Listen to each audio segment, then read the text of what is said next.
दोस्तों, अगर आपको लीची खाना पसंद है तो आज ही अपने घर पर लीची का पौधा लगा लीजिए।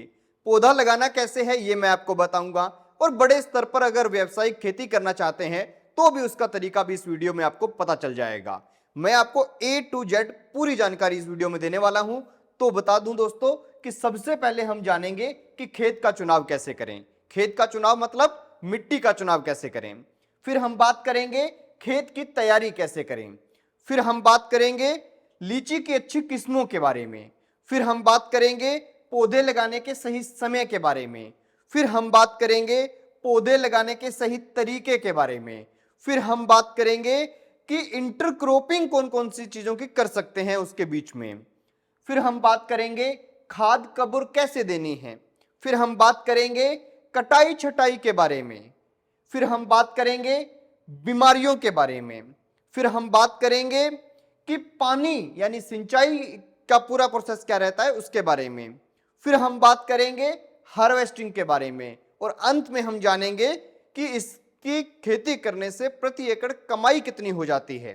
तो दोस्तों, इस वीडियो की शुरुआत करूं उससे पहले जल्दी से आप लोग चैनल को सब्सक्राइब कर लीजिए, बेल आइकन को दबा लीजिए, ऑल के ऊपर क्लिक कर लीजिए। इसी के साथ साथ अगर आपको वीडियो अच्छी लगे तो आप 5 किसानों को और आगे भेजिए। अगर अभी सब्सक्राइब नहीं करना चाहते तो कोई बात नहीं, पहले वीडियो देखें, वीडियो अच्छे लगे तो सब्सक्राइब कीजिए, वरना अपना जो भी सुझाव है वो कमेंट बॉक्स में जरूर दीजिए। तो दोस्तों, वीडियो की शुरुआत करते हैं। तो दोस्तों, आप देखना शुरू कर चुके हैं एबीसी इंडिया, मैं हूं अमित भोबिया। तो सबसे पहले हम बात करते हैं कि खेत का चुनाव कैसे करें। आप लोगों को उस खेत को चुनना है जिसके अंदर दोमट मिट्टी हो, यानी लोमी सॉइल हो। और लोमी सॉइल की पहचान ये होती है कि उस मिट्टी के अंदर नमी को अपने अंदर बरकरार रखने की अच्छी खासी क्षमता होती है, और उसी के साथ साथ उस मिट्टी के अंदर से हवा भी क्रॉस होती रहती है। यानी कि एक तो पानी रुकना होता है कि मिट्टी में पानी रुका पड़ा है, दलदल टाइप नहीं होता। दोमट मिट्टी वो होती है जिसके अंदर नमी भी रह सके और हवा भी क्रॉस हो सके। तो उस मिट्टी का आपको चयन करना है लीची के लिए। अब रही बात कि खेत की तैयारी कैसे करें। खेत की तैयारी के लिए आपको पौधे से पौधे की दूरी 25 फीट, लाइन से लाइन की दूरी 25 फीट रखते हुए 1 मीटर गहरा, 1 मीटर लंबा, 1 मीटर चौड़ा गड्ढा खोदना है। और उस गड्ढे के अंदर आपको क्या करना है, 10 ग्राम यूरिया, यानी मिट्टी निकाली उसकी गड्ढे की खोदकर, उस मिट्टी के अंदर आपको पहले मिलाना है 10 gram urea, 30 gram super phosphate, 10 gram sulphate of potash, 200 ग्राम सरसों की खल, 200 ग्राम bone meal powder, 500 gram would ऐश यानी लकड़ी की राख, और उसी के साथ साथ 250 ग्राम वर्मी कंपोस्ट उस मिट्टी के अंदर मिलानी है, और उस गड्ढे को फिर से दोबारा भर देना है, और उसके बाद में हल्का पानी उसके ऊपर छिड़क देना है। अब आपका खेत लगभग तैयार है। अब आपको उसके अंदर ड्रिप बिछा लेने हैं। अब बहुत से लोग कहेंगे कि जब हम एग्रीकल्चर यूनिवर्सिटीज के डॉक्यूमेंट पढ़ते हैं तो वहां पर जो 25 बाई 25 की दूरी मैंने बताई वो नहीं बताई जाती, वहां पर 32 बाई 32 की दूरी बताई जाती है। कई यूनिवर्सिटियां रिकमेंड करती हैं। उसका कारण यह है कि लीची का पौधा बहुत फैल जाता है। बहुत से लोग हाई डेंसिटी में करते हैं, वो उस पौधे को काट छांट कर रखते हैं छोटा करके, और जिनको बहुत ज्यादा बड़ा करना है और बीच में इंटरक्रॉप भी अच्छे से लेना है तो वो वहां पे दूरी जो है पौधे से पौधे की 32 फीट, लाइन से लाइन की 32 फीट कर सकते हैं। अब रही बात कि अच्छी किस्में कौन सी हैं। अच्छी किस्में जो हैं बहुत सारी हैं, मुजफ्फरपुर की है, कलकत्ता की लोकल किस्में हैं कई। तो जो किस्म आपको आपके आसपास की नर्सरी में अच्छे से मिलती हो और जिसका बाग आपने कहीं अच्छे से देखा हो वही किस्म लगाएं। मैं यहाँ पे आपको कई किस्में दे देता हूं, वो देख लीजिए, क्योंकि किसी भी किस्म का किसी एरिया के अंदर शूट होना बड़ा जरूरी होता है। हरियाणा की किस्म बता दी, अब बिहार का आदमी लगाएगा तो कैसे लग जाएगा। ठीक है, बिहार में तो खैर बहुत अच्छे से होती है लीची, वहां उससे बेस्ट तो लीची मेरे को लगता है पूरे भारत में नहीं होती। अब रही बात कि पौधे लगाने का सही समय कौन सा है, तो सही समय है अगस्त और सितंबर का महीना। अब रही बात कि पौधे लगाने का सही तरीका क्या है, तो आप जो बड़ा अच्छा पौधा है जिसके अच्छे फ्रूटिंग आ रही है उससे जब बरसात का मौसम हो तब एयर लेयरिंग के जरिए पौधे तैयार कर लीजिए। एयर लेयरिंग का आपको मैंने कई बार बताया भी है। कुछ इस तरह से मिट्टी को लगाकर, और मिट्टी और उसमें कोकोपिट वगैरह लगाते हैं, आजकल थोड़ा मॉडर्न हो गया, मिट्टी को नहीं लगाते, कोकोपिट वगैरह लगाकर इस तरह टहनी के अंदर छोड़ देते हैं। फिर उसमें जब जड़ें शुरू हो जाती हैं तो उसको काट कर और उसको पौधे की जगह लगा लेते हैं। और फिर जब वो पौधा 15 महीने का हो जाए लेयरिंग वाला, तब उसे आपको खेत के अंदर लगाना है। एयर लेयरिंग से तैयार करिए, नर्सरी में रखिए और उसके बाद खेत में लगा दीजिए। ये इसका लगाने का तरीका है। दूसरा तरीका है, आप नर्सरी में जाइए और नर्सरी से पौधे लेकर आइए और उन पौधों को लगाइए। अब रही बात कि इंटरक्रॉपिंग के अंदर क्या क्या कर सकते हैं, तो इंटरक्रॉपिंग के अंदर आप वो सब फसलें बो सकते हैं जिनकी हाइट छोटी होती है, यानी 2.5 से 3 फीट जाती है जिनकी हाइट, वो सारी की सारी फसलें जो है आप खेत के अंदर बो सकते हैं, कोई दिक्कत नहीं आती। लीची का बाग काफी बड़ा होता है तो उसके अंदर अगर बड़ी फसल भी, सरसों भी बोते हैं तो भी कोई परेशानी वाली बात नहीं है। अब रही बात खाद के बारे में कि खाद कैसे देनी है, तो मैं यहां पर जो चार्ट दे रहा हूं इसके अंदर खाद लिखी हुई है। ये सारी खादें आपको देनी है। इन खादों के देते वक्त एक बात का ध्यान रखना है कि ये खाद जो है ये 7 साल के पौधे की है।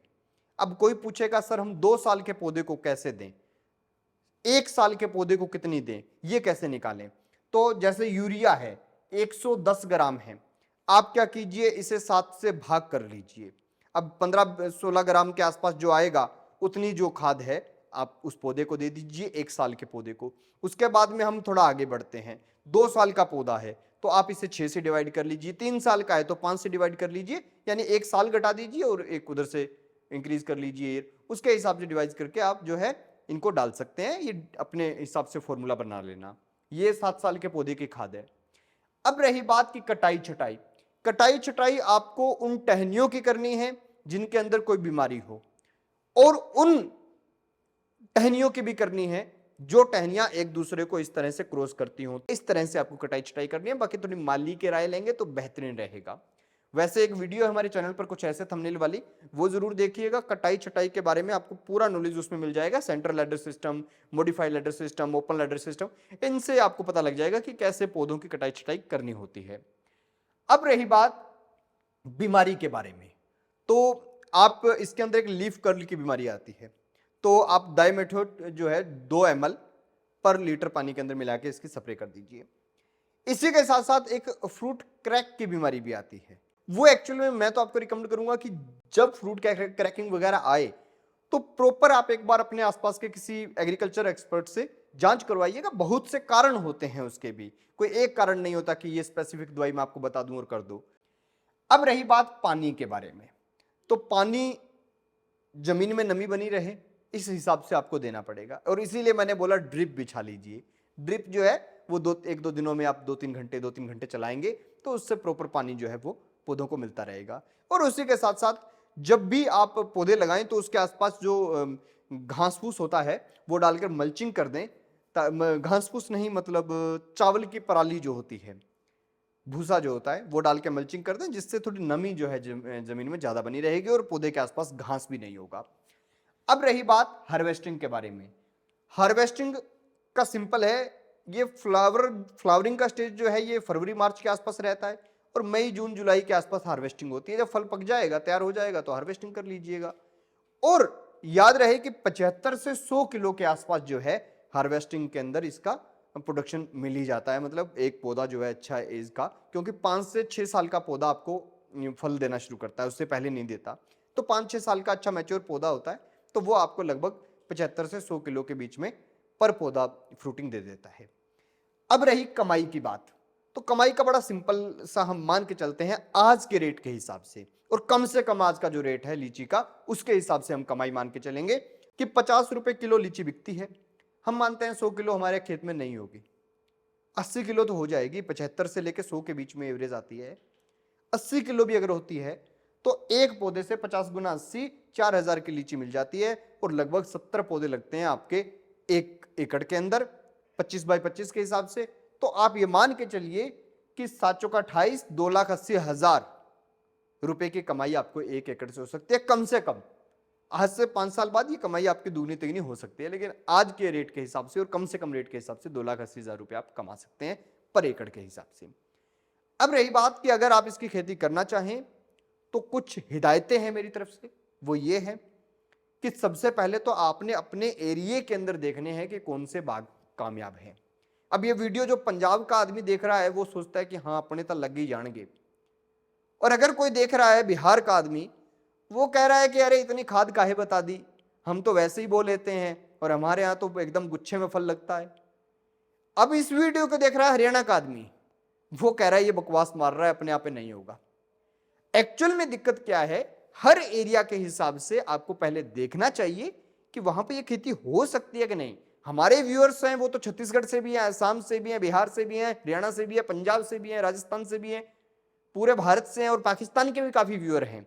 तो इस हिसाब से हमें वीडियो बनानी होती है। लेकिन आप लोग पहले अपने आसपास के एरिया में बाग देखिएगा और उसके बाद में इसकी कमर्शियल खेती कीजिएगा। और अगर घर पे लगाना चाहते हैं तो आप पौधा लगा लीजिए, कई बार हो जाते हैं पौधे।